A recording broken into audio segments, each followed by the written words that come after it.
This video explains why this next link and next image things are used in Next.js applications. So if you want to create a link, traditionally you can use the element A or A tag, but Next.js has introduced this next slash link module from which we import the link component and then we create a link. So let us see what are the advantages of using this next slash link and next slash image modules in Next.js. So when we create the link using the A tag, traditionally what happens is that request is sent to the server to load the page.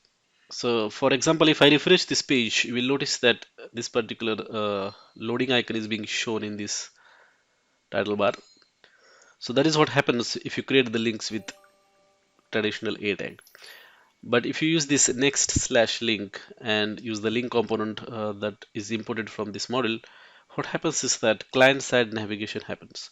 So this backlink is basically created using this next slash link model. And if I click that, you'll notice that this loading is not happening in the title bar.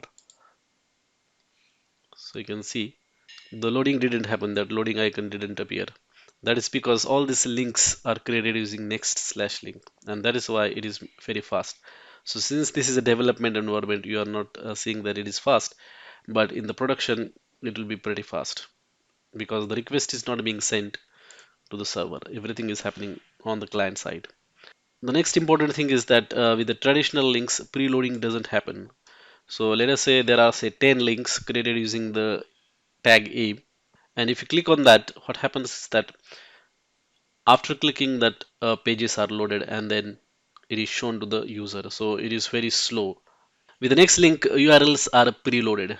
So as soon as these links are shown in the viewport, what happens is that in the background it tries to load all those links, and then as soon as user clicks it, it is available because everything, the resources that are required to show that page are already fetched. And similar concepts are applied to next slash image model as well. So the purpose of this model is that it optimizes the images for your website. So with the traditional image tag, what happens is that nothing is optimized. So it goes to the server, gets the image, and then it is shown. It doesn't matter like what kind of device the client is using. It is a mobile device, what resolution it is. It doesn't matter. So it goes the server, gets the image, and it is shown to the browser.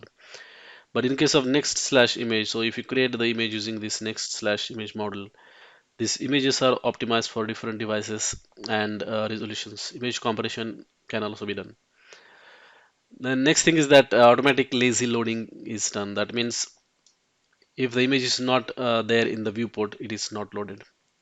Okay.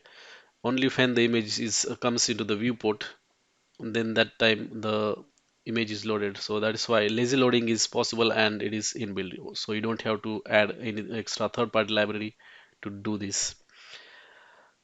Next one is image formats. Next.js analyzes the source image automatically and selects the most appropriate image format for each browser, such as JPEG, PNG, or WebP.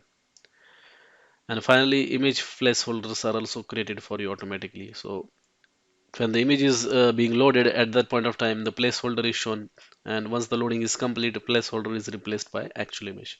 So all these optimizations are possible because of this next slash image model.